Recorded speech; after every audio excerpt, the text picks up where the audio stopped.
Alors, histoire de patienter, donc je vais faire les présentations. Donc, je m'appelle Philippe Deville, je travaille chez IBM et je remercie les organisateurs de nous avoir permis de répondre à leurs demandes sur ce sujet autour de la data, finalement, de la donnée dans la société, la donnée pour le bien commun, la donnée bien utilisée. Chez IBM, moi, je suis un petit peu un data évangéliste auprès de nos clients, justement pour, si vous voulez, un petit peu aider les clients à déterminer les cas d'usage pertinents en fonction des données et des solutions qui vont avec, bien sûr. Et donc, on a intitulé ça du déluge de données à la responsabilité autour des données. Et ce sera un petit peu la première partie de la présentation. Étant entendu qu'à partir du moment où on est en situation d'être responsable sur ce qu'on fait avec ces données, alors on peut peut-être espérer s'en servir pour le bien commun, comme c'est écrit là-dessus, sur ce que vous voyez. Pour le bien de l'humanité, on va pas, vous allez voir qu'on ne va pas se limiter dans nos ambitions. Et c'est un petit peu le challenge, et ce sera la deuxième partie.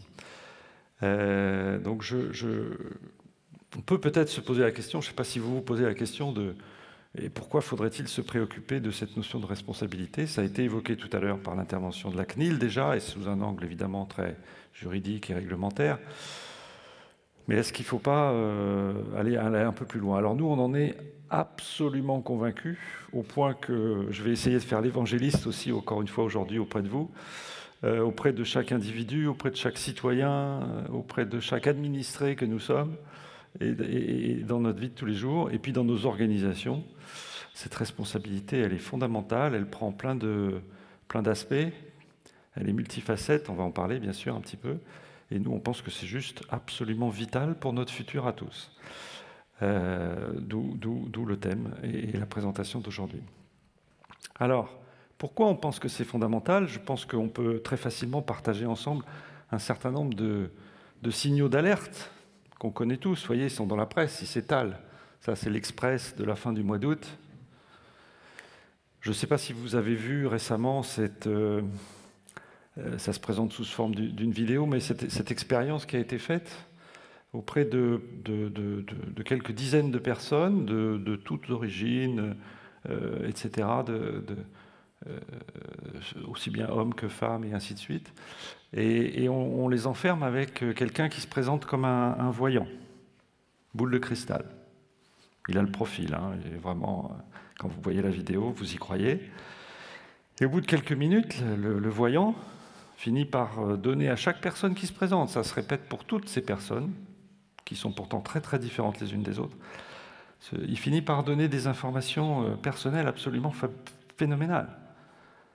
Au début, c'est je vois que vous avez eu une enfance avec des difficultés avec votre frère et sœur, etc. Et ça finit par vous avez dépensé 200 € la semaine dernière, rien que pour acheter des habits. Et puis à un moment donné de l'expérience, il y a un rideau qui tombe dans le fond de la salle et on voit la batterie d'assistants du voyant qui sont en fait sur les réseaux sociaux et qui utilisent de la donnée que les personnes ont rendu public, hein, rien de bien méchant, et qui sait tout sur vous. Et le voyant, il a l'oreillette, comme moi aujourd'hui, et il entend ce qu'on lui dit et ce que lui dit cette équipe. Donc en fait, évidemment, par exemple des données financières, il y en a une quantité industrielle qui se promène et sur lesquelles il faut peut-être jeter un œil attentif ou peut-être pas laisser faire les choses comme ça. Mais on ne s'arrête pas à la finance. Je ne vais pas revenir sur l'aspect politique, sur vos intentions et vos opinions et vos intentions de vote. Ou alors sur ce qui arrive à nos enfants. J'ai repris là aussi un journal, vous voyez, du fin du mois d'août, La Dépêche. Est-ce qu'on a un système éducatif qui fait suffisamment attention à la façon dont les informations que nos enfants utilisent ou que nos enfants laissent sur le monde numérique sont vraiment utilisés. Et le mot qui me plaît là-dedans, c'est discernement, qui a été utilisé par le ministre. Discernement. On commence à être pas loin de responsabilité. Et ça continue dans tous les sens. Bon, voilà, la tribune, finalement, quand on fait le point, c'est partout. C'est partout, et je pense que ce « c'est partout », c'est bien. Ça commence à dire que collectivement, tous ensemble, en tout cas une bonne partie d'entre nous, dans le monde entier, on commence à avoir une prise de conscience de la chose, sur l'importance qu'il faut accorder à ces données et aux usages qui en sont faits. Qu'est-ce qu'on fait à partir de là? C'est quand même ça la question. Et c'est là que nous disons que de la prise de conscience, il faut passer à l'action en responsabilité. Et le problème, si vous voulez, que l'on voit venir très très vite, c'est que cette responsabilité, elle est sur chacun et chacune d'entre nous, comme elle est sur chacun et chacune des organisations, sur chacune des organisations avec lesquelles nous interagissons ou pour lesquelles nous travaillons. Comme elle est bien sûr sur les organisations étatiques, gouvernementales, locales, mondiales, etc. Donc, est-ce qu'on va pouvoir, tous ensemble, faire l'autruche et se dire « tout va bien, c'est pas grave, ça va s'arranger ».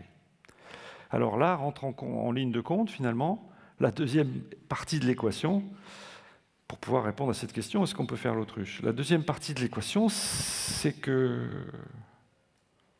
on n'arrête pas d'en créer des nouvelles données. On n'arrête pas de laisser des traces et des données nous concernant partout. Et c'est vrai au niveau de l'individu, encore une fois, et au niveau des différentes organisations. Vous voyez que, par exemple, il y a 2,5 millions, enfin presque 2,5 millions de livres qui sont écrits chaque année. Et dans les livres, il y a énormément d'informations. Mais on génère simplement, regardez, je ne sais même pas lire ce chiffre, moi je ne sais pas si vous y arrivez, là, 2,5, 10 puissance 18 chaque jour. Je ne sais même pas ce que ça veut dire, c'est des octets. Ça... Puis tout baigne. On prévoit 4300% d'augmentation de ça d'ici 2020, dans 2 ans. Donc c'est inexorable, vous le savez, on le sait tous. Et donc, on ne peut pas arrêter ce déluge. Et en plus, on ne veut pas arrêter ce déluge. Ni vous, ni personne. En tant que personne, individu, ça nous intéresse bien, aujourd'hui, que, éventuellement, une application dans mon smartphone soit capable de me proposer la prochaine séance de cinéma qui correspond à mes goûts. D'ailleurs, tant qu'à faire, en me disant que comme il va bientôt pleuvoir à l'endroit où je serai dans tel jour, prochainement, ce ne serait pas plus mal que j'aille au cinéma, et que finalement, en termes d'intermodalité, je vais pouvoir utiliser et ma voiture, et le bus, et le tram, et que sais-je encore, pour m'y rendre très facilement. Donc finalement, qu'on utilise toutes ces données, qui sont des données me concernant quant à mes goûts cinématographiques, et qui sont des données de mon environnement, et des données d'open data sur les villes que je vais traverser, etc., ça m'arrange. J'ai bien envie que ça continue. Que ce déluge continue à me servir à quelque chose. Ça, c'est en tant qu'individu. Et en tant qu'organisation, c'est la même chose. Vous avez là juste un tout petit extrait d'une étude qu'on a publiée, il y a très peu de temps d'ailleurs, sur la façon dont les différentes organisations souhaitent utiliser souhaitent prendre des actions et des décisions envers leur clientèle en fonction de leur degré de maturité. Bon, les moins matures ne sont qu'à 31% à utiliser des données pour faire du marketing, les plus matures sont à 70%. De toute façon, les moins matures ne vont pas tarder à être aussi matures que les plus matures. Ils n'ont certainement pas envie d'arrêter non plus. Donc l'autruche, c'est mort, et il va bien falloir, je reviens là-dessus, qu'on se responsabilise sur les usages qu'en tant qu'individu ou en tant qu'entreprise, on accepte, on demande, on réclame, on trouve légitime. Et si je commence à dévoiler la deuxième partie de la présentation, il va peut-être falloir qu'on se responsabilise sur les usages qu'on trouve utiles, non seulement à chacun pour soi, mais pour nous tous. Pour les grands enjeux de l'humanité de maintenant. D'ailleurs, j'ai failli dire de demain matin. Alors, on va y revenir. Parce que qui plus est, en face de ce déluge, on se dote maintenant de moyens technologiques qui ajoutent encore une capacité aux escrocs, finalement, à nous faire des escroqueries. Là, je vous montre un tout petit extrait d'une d'une étude qui a été publiée au printemps par Forrester, qui est un grand cabinet d'analyse finalement du marché, des situations dans le monde de la technologie notamment, mais pas seulement, qui dit que bien évidemment, puisqu'on a maintenant l'intelligence artificielle à notre disposition, les criminels vont s'en servir. Ce qui ne va faire qu'accroître aux signaux d'alerte, ou les signaux d'alerte que j'évoquais tout à l'heure. Ils résument ça d'ailleurs en 3 points. Ils disent que l'intelligence artificielle va être un moteur de hacking, de capture de nos données, évidemment. Ils disent aussi que finalement l'intelligence artificielle, c'est à la portée de tout un chacun, et c'est vrai. C'est de l'open source. Si vous prenez la nôtre, nous on en a une qui commence à être un petit peu connue, on l'appelle Watson, elle est dans le cloud, elle est à la disposition de chacun. Vous pouvez y accéder dans le cloud sans aucun problème. Pour une bonne partie d'ailleurs gratuitement. Donc, bien sûr que les escrocs ont la même possibilité, disons, tout simplement.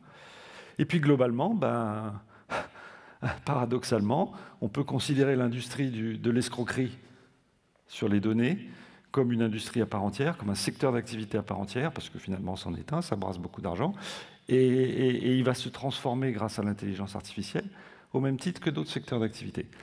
Alors, je ne suis pas là pour faire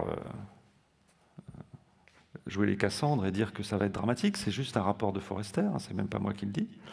Mais concrètement, dans cette situation où on voit que des données, on en produit de plus en plus, tous autant qu'on est, on est content que ces données soient exploitées à notre bénéfice, ou au bénéfice des entreprises, par exemple, comme je l'ai montré tout à l'heure, eh bien les risques de ne pas se poser en responsable, collectivement et individuellement, sur l'usage de cette donnée, deviennent gigantesques. Donc nous, ainsi qu'un certain nombre d'autres grandes entités et organisations dans le monde, on en verra quelques exemples tout à fait à la fin, nous disons que nous entrons dans l'ère de la responsabilité sur les données et que ce n'est pas un vain mot et que ça doit être en fait un leitmotiv absolument permanent de toutes nos actions sur ces sujets, encore une fois en tant qu'individu, que citoyen, qu'administré et bien sûr en tant qu'entreprise, organisation de quelque nature que ce soit. Et on l'appelle la data responsibility. En anglais, c'est facile, on met les 2 mots côte à côte et ça y est, on a compris. En français, c'est un peu plus... Et vous voyez que finalement, on considère qu'il y a une espèce de hiérarchie, de pyramide, un petit peu de responsabilité à mettre en place. Sur la donnée elle-même, ça commence déjà par la façon dont on la stocke, on la collecte. Aujourd'hui, beaucoup des données sont un peu chez nous, un peu dans le cloud, un peu dans multiples clouds. Comment est-ce qu'on supervise la façon dont tout ça est effectivement organisé pour notre bien, avec, comme le disait l'intervention du juriste de la CNIL tout à l'heure, les différentes protections qui vont bien, en particulier sur les données personnelles. Au-dessus de ça, on commence à exploiter cette donnée, vous voyez, avec des moyens analytiques. Et comment est-ce qu'on s'assure que l'ensemble de ces choses-là sont effectivement gouvernées avec des responsabilités? On a parlé du DPO tout à l'heure, du Chief Data Officer, mais globalement, sur les usages, cette fois, et pas seulement sur la donnée elle-même, qu'est-ce qui fait qu'un usage est bon et pertinent? Qui décide que cet usage-là est légitime et bon pour nous tous? Et alors, encore plus, évidemment, important, au niveau de ce qu'on peut faire avec l'intelligence artificielle sur ces données. Pourquoi encore plus important? Parce que l'intelligence artificielle, vous le savez peut-être, c'est un fantastique moyen qu'on a de permettre à des ordinateurs d'apprendre quelque chose, et non pas d'être programmés pour ce quelque chose. Et donc on leur apprend à partir de jeux de données. Et vous voyez, je vais être extrêmement transparent avec vous, je pense que vous avez peut-être vu dans la presse, même nous, IBM, clairement, on a traversé dans cette épopée-là, parce que ça fait quand même maintenant, finalement, un grand nombre d'années, on a pas mal d'expérience sur le sujet, on a traversé des phases extrêmement compliquées. Vous avez peut-être vu qu'à un moment donné, on s'était associé avec un institut extrêmement célèbre aux États-Unis pour que l'intelligence artificielle aide à faire des diagnostics sur le cancer. Et au bout d'un moment, il a été officiellement annoncé que ça n'avait pas un grand succès. Savez-vous pourquoi ça n'avait pas un grand succès?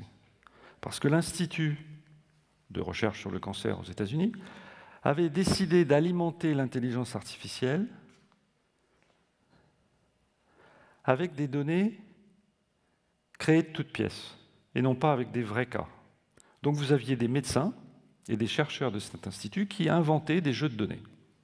Ah ben ça doit être ça, on va dire que c'est un descriptif de situation où on peut diagnostiquer ou anticiper un diagnostic de cancer de tel type, etc. Et ils avaient créé un jeu de données complètement faux, pas des vraies données. Et à la fin, on a eu la surprise, entre guillemets, parce que finalement, c'est pas une surprise, de s'apercevoir que l'intelligence artificielle ne diagnostiquait pas bien les cas de cancer. Donc les jeux de données, la qualité des jeux de données, la véracité des jeux de données qui servent à apprentissage de l'intelligence artificielle, qui se penche, qui a la responsabilité de dire « ce sont les bons, ce sont ceux qu'il faut pour ne pas faire de discrimination, pour obtenir les résultats dont collectivement nous avons besoin, qui ne privilégient pas telle catégorie de population, etc. etc. » Ça, c'est sur les données. Et je reste sur ce chapitre de l'intelligence artificielle. Les algorithmes mathématiques qui sont derrière sont extrêmement nombreux, variés, divers, à utiliser selon les situations. Leur combinatoire, en fonction des cas d'usage,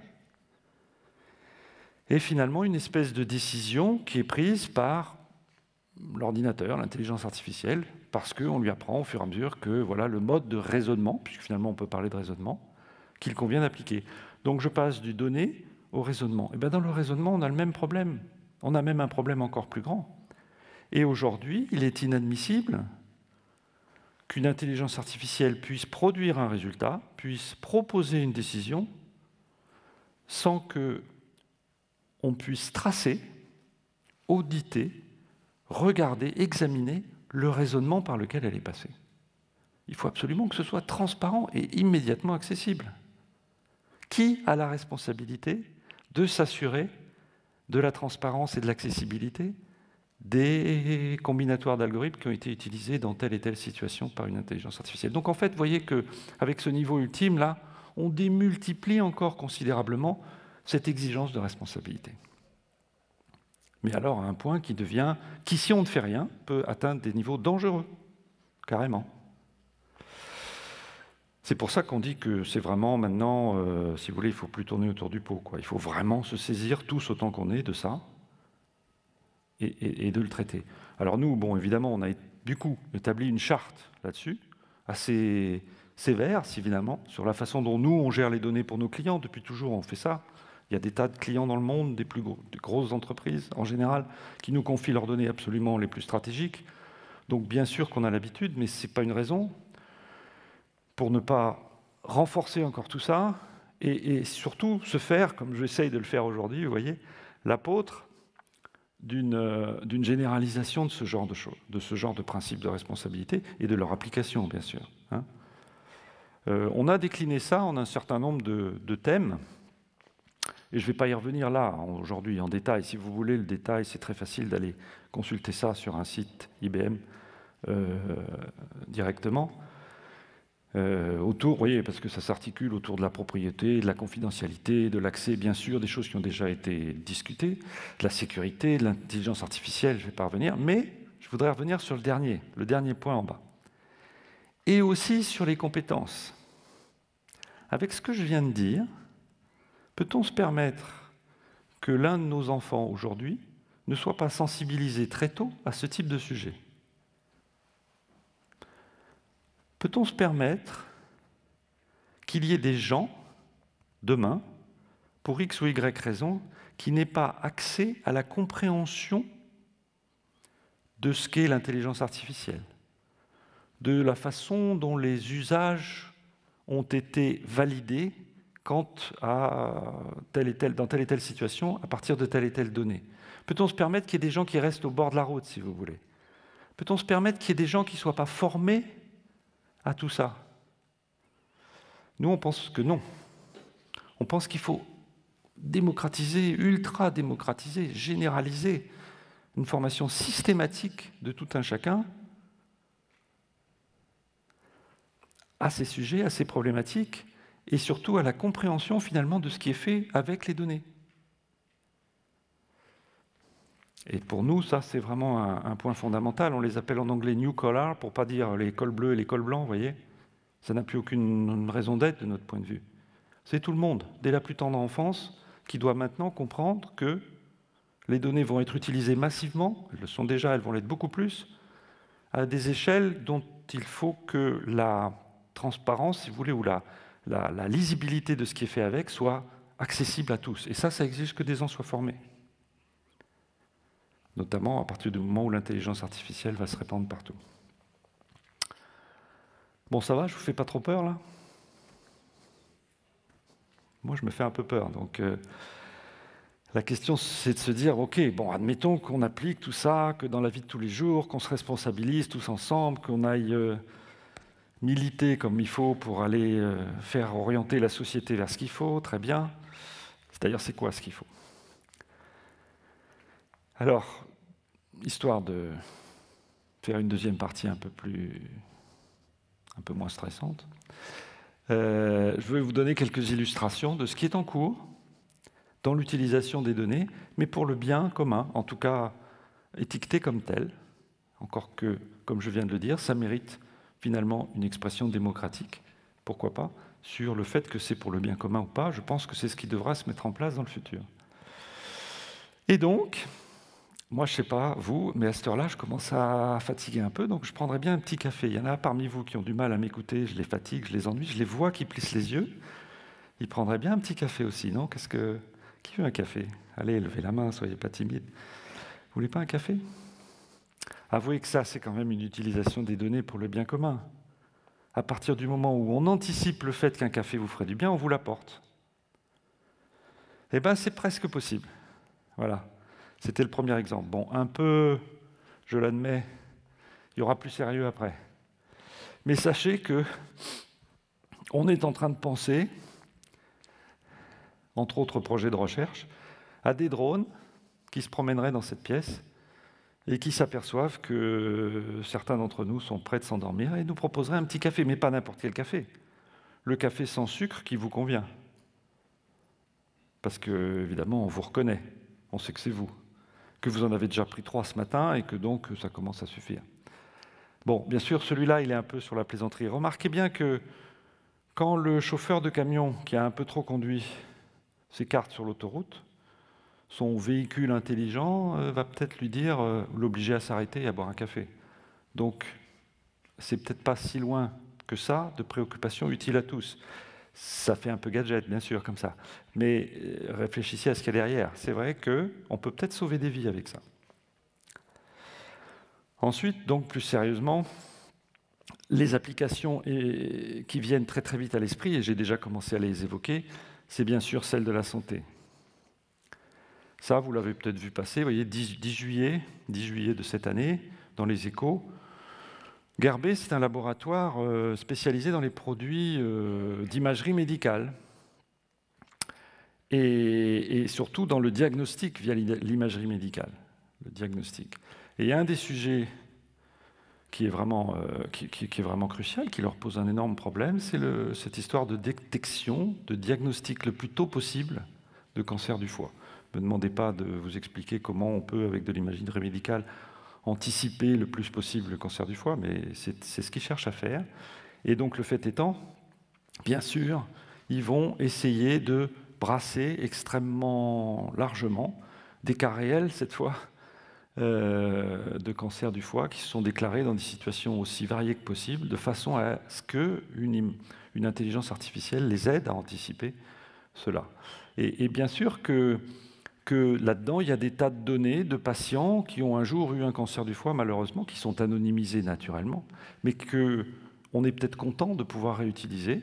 Peut-être qu'un jour, on dira « Êtes-vous d'accord pour que vos données servent un jour à la détection anticipée pour d'autres patients, on dira oui, on dira non, comme on peut dire qu'on est d'accord pour son don d'organes ou des choses comme ça.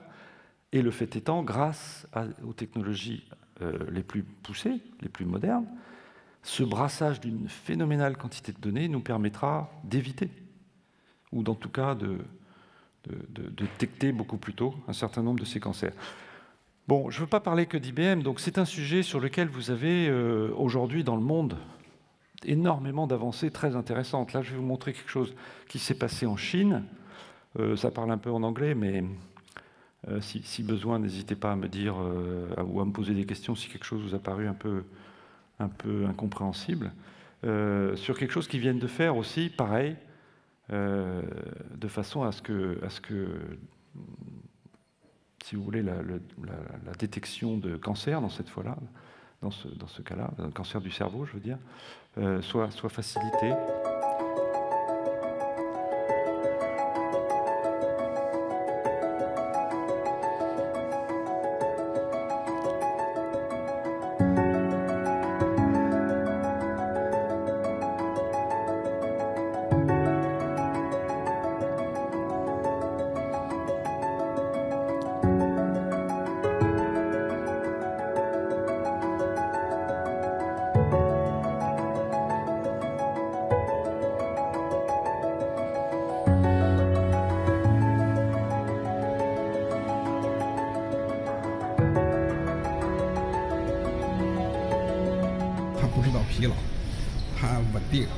这个工具给临床换来的作用，可能是过去历史上其他工具所提供不了，所以我也希望通过这场比赛，让更多的临床医生和更多的百姓伸出双臂去拥抱人工智能。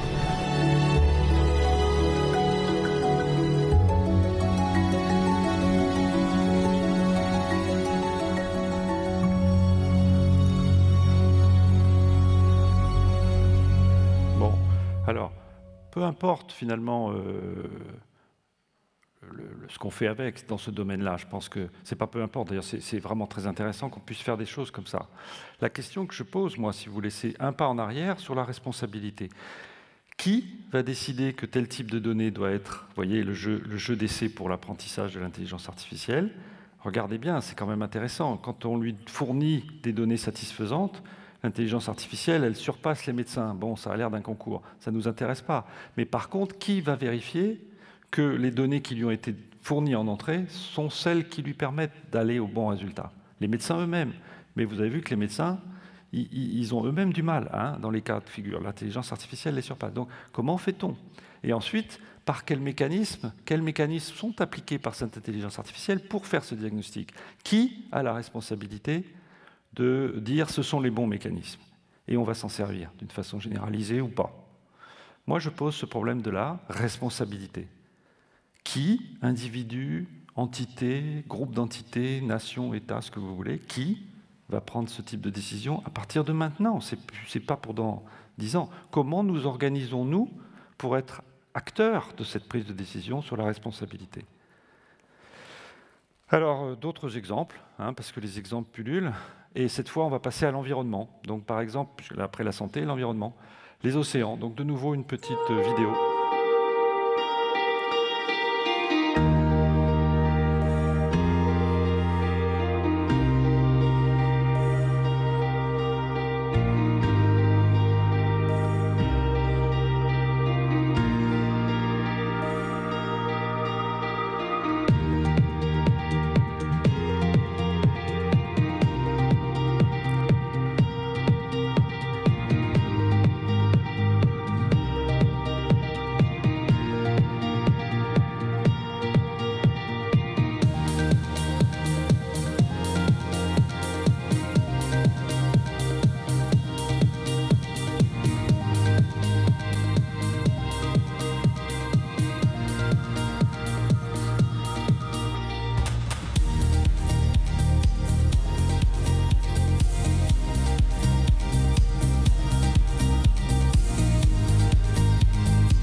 Même question. Qui décide que c'est un cas d'usage qui est valable? Qu'on veut vraiment monitorer la qualité de l'eau partout grâce à l'étude du plancton automatisée avec ces petits robots intelligents? Qui décide que quand on va aller farfouiller un peu trop près d'une côte où il y a des déchets qui se déjettent massivement venant de telle ville ou de telle usine, etc., c'est quand même qu'on va le faire, ou plutôt on va abandonner? Politiquement, bien sûr, vous voyez ce que je veux dire? Qui, démocratiquement, va mettre au point l'usage de ces données? Qui a la responsabilité? C'est ça qu'il faut qu'on se pose aujourd'hui. C'est sûrement très utile de faire tout ça. On a intérêt à anticiper sur la mauvaise qualité de notre eau, sur les marées noires, sur tout ce que vous voulez. On le pense tous. Comment fait-on pour que les investissements aillent là plutôt qu'ailleurs? Et puis, alors, puisqu'on est allé au fond des mers, je vous propose de prendre un peu de hauteur quand même. Vous avez peut-être entendu parler de Simon.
I am your space companion.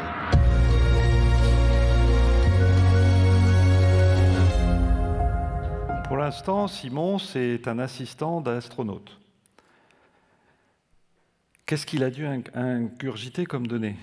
Toute la psychologie des astronautes avec lesquels il voyage, de façon à les aider au mieux dans les situations éventuellement complexes qu'ils pourraient rencontrer. Toute la recherche qui va être faite là-haut dans l'espace, un jour, elle sera appliquée chez nous. Mais qui, je repose toujours ma fameuse question, qui a la responsabilité de décider que ça nous intéresserait bien d'avoir un Simon bis ici, dans cette pièce, qui vole un peu comme il vole là-haut, parce qu'il est totalement autonome, hein. Il se déplace en l'air comme ça, à pesanteur ou pas, et qu'il nous aide dans ce qu'on a à faire, tout en, évidemment, nous connaissant et captant plein de données sur nous. Peut-être que c'est très bien, peut-être que c'est pas bien. Qui va décider tous ensemble? Ou pour chacun de nous? Qui a la responsabilité de se poser en décideur sur ces cas d'usage et sur la manipulation des données qui est inhérente à ces cas d'usage? Je ne reviens pas sur la première partie de la présentation. Bon, et puis pour finir sur une note, bon, pas plus rigolote d'ailleurs, vous allez dire que je suis vraiment Monsieur Catastrophe ce soir, mais bon, j'ai quand même envie de vous proposer un petit quiz. Qui reconnaît ces deux personnes? Allez, soyez pas timides. Vous avez peut-être envie de les voir en plus gros. Toujours pas? Bon, alors. Il faut sortir, il ne faut pas seulement vous enfermer dans des salons comme ça, il faut aller aussi de temps en temps reconnaître des stars. Donc ce sont des stars, ça ne vous dit rien. Pierce Brosnan, Gisele Bündchen, célèbre mannequin allemand. Qu'est-ce qu'ils ont en commun aujourd'hui, en 2018, à votre avis? Bon, celle-là, elle n'est pas facile. Ben, ce qu'ils ont en commun, c'est que ce sont des dizaines et des dizaines et des dizaines de célébrités qui se sont investis en soutien à une initiative pour le bien commun. Une initiative dans laquelle on retrouve IBM, c'est pour ça que je vous en parle, mais beaucoup d'autres organisations aussi, donc notamment les Nations Unies. Initiative visant à essayer d'anticiper et même à prévenir les conséquences des catastrophes naturelles. Et vous voyez bien où je veux en venir. C'est évidemment un cas d'usage où il va falloir manipuler énormément de données, où il va falloir éventuellement que des données qui sont à la disposition, mais pas forcément pour lesquels il n'y a pas toujours forcément eu un accord préalable quant à leur exploitation, soient utilisés. Et donc cette initiative s'appelle Call for Code, parce qu'en fait, il s'agit de développer des programmes, des choses qui utilisent peut-être de l'intelligence artificielle, qui utilisent des nouvelles technologies, qui en tout cas collectent des tas de données partout pour en tirer ce bénéfice qu'on en attend, à savoir prévenir les populations, préserver les populations des conséquences des catastrophes naturelles, parce qu'on ne prétend quand même pas pouvoir éviter les catastrophes naturelles pour l'instant, mais préserver les populations de leurs conséquences. Et ma question est toujours la même, est-ce que c'est une bonne initiative pour le futur? Qui a la responsabilité d'en décider? Qui a la responsabilité de décider que toutes les données nécessaires à ce qui va sortir de là méritent d'être collectées, éventuellement auprès des populations concernées, ce qui peut induire aussi de la collecte de données personnelles, pour le bien de tous. Call for Code, si vous n'avez jamais eu l'occasion d'en entendre parler, allez faire un tour sur le site qui est dédié, Call for Code. Donc vous y verrez non seulement Pierce Brosnan et Gisèle Bündchen, mais beaucoup d'autres choses qui sont en cours de gestation, hein, puisque l'ensemble des développeurs de la planète, finalement, est en train de se pencher sur ce qui pourrait être intéressant de faire à partir de ces sujets-là. Voilà. Alors pour finir, j'ai envie de vous laisser avec ma patronne, elle l'a bien mérité quand même, il faut bien que je parle un peu d'elle, non je blague, hein, pas du tout, mais il se trouve qu'elle a dit il n'y a pas longtemps quelque chose qui finalement résume un peu tout ce que j'ai essayé de vous dire là. Pourquoi une entité comme IBM se préoccupe à ce point de data responsibility? Bien sûr parce que le métier du traitement de la data, c'est le nôtre depuis toujours, et que bien évidemment, on n'est pas un monde de bisounours, l'entreprise IBM espère de plus en plus satisfaire ses clients avec notamment cet aspect des choses. Et pas seulement, bien sûr. Mais aussi parce que, quand même, je le redis, c'est un problème d'urgence pour l'humanité, absolument. La santé, l'environnement et tout le reste. Pas le temps aujourd'hui de faire le tour de tous les cas d'usage possibles et donc de toutes les données qu'il faudra accepter ou pas de mettre à disposition pour que tout ça se fasse. Pour que notre futur soit plus sain, plus juste, à condition que nous acceptions de former massivement, très très tôt, toutes les catégories de population, sans discrimination, à tout ce qu'il est nécessaire d'avoir en tête pour comprendre ce qu'il y a derrière tout ce qui va se passer. Enfin voilà en tout cas notre philosophie. Alors j'ai fait mon évangéliste, j'espère que vous en retiendrez au moins une envie d'aller voir et de faire quelque chose, parce que, sincèrement, nous, on pense qu'il y a urgence, et au niveau de chacun d'entre nous. Voilà, merci beaucoup de votre attention.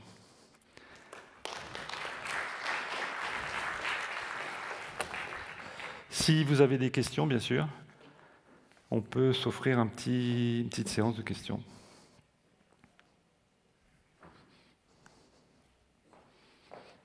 Mais bon, vous avez peut-être envie d'un café. Comme on n'a pas encore le drone, vous avez le droit.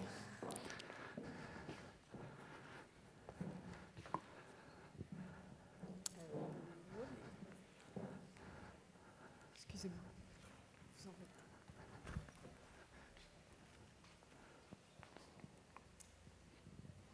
Merci pour votre exposé. Vous rejoignez en fait un élément médiatique très récent avec Hulot, et finalement vous posez le problème de la politique globale mondiale, mais je ne vois pas du tout comment on peut la régler. Pour moi, je pense que le monde est une fourmilière. C'est une fourmilière géante qui va disparaître, parce que s'il n'y a pas de politique mondiale qui s'adapte à ce genre de problème, je ne vois pas comment les Suisses, les Français peuvent régler cette affaire-là. Évidemment, je ne peux que corroborer vos propos. Et c'est bien ce qu'on dit, nous. Alors, nous, on est une entreprise multinationale, transnationale, c'est souvent très mal connoté, et on désespère, si vous voulez, de ne pas démultiplier davantage les cas d'usage positifs. Il est évident qu'on essaie d'influencer à notre niveau, et le message, c'est pourquoi chacun à son niveau, ou chaque organisation à son niveau n'essaierait pas d'influencer, bien sûr, pour que cette réflexion sur la responsabilité, je ne parle pas de politique, hein, mais que cette réflexion sur la responsabilité ait lieu. Ici en France, par exemple, nous, quand on dit on va créer 1800 emplois en 2 ans, et qu'on dit ça, la présidente là, que vous avez vue à l'écran à l'instant, dit ça à côté d'Emmanuel Macron au moment où il en sortait, ça nous fait de la pub. on ne va pas se cacher. Mais qu'est-ce qu'on fait? On fait de la formation massive. Je vous assure qu'on embauche énormément de jeunes aujourd'hui, énormément. Et c'est parce qu'on est, bien sûr, on est en développement, on a besoin, ok, l'aspect commercial du monde, mais on est absolument et archi convaincu qu'au moins on peut ajouter notre pierre à l'édifice en formant des gens à tout ce que ça implique, tout ça. Voilà. On n'est qu'un parmi un vaste monde, je suis d'accord, mais on essaie de faire du prosélytisme, on n'est pas tout à fait tout seul, on essaie de faire de l'évangélisation. Et si tout un chacun prend conscience, s'y met, agit là où il est, et pas seulement sous l'angle, vous voyez, réglementaire RGPD, c'est très bien tout ça, mais aussi sous l'angle, ok, usage, bien de l'humanité, parce que, évidemment, ça exige de dépasser les attentes personnelles. Effectivement, je suis un peu embêté qu'on utilise mes données personnelles, mais ça va servir la communauté. Voilà. Ben là, il y a peut-être matière à réfléchir. Mais ce n'est pas gagné, hein. Je dis bien que ce n'est pas gagné. Et en même temps, si on ne se pose pas un petit peu le... Hein, on court à la catastrophe. D'autres questions? Bon, ben alors, bonne soirée. Profitez bien, malgré mon catastrophisme apparent, unique apparent. Bonne soirée à tous.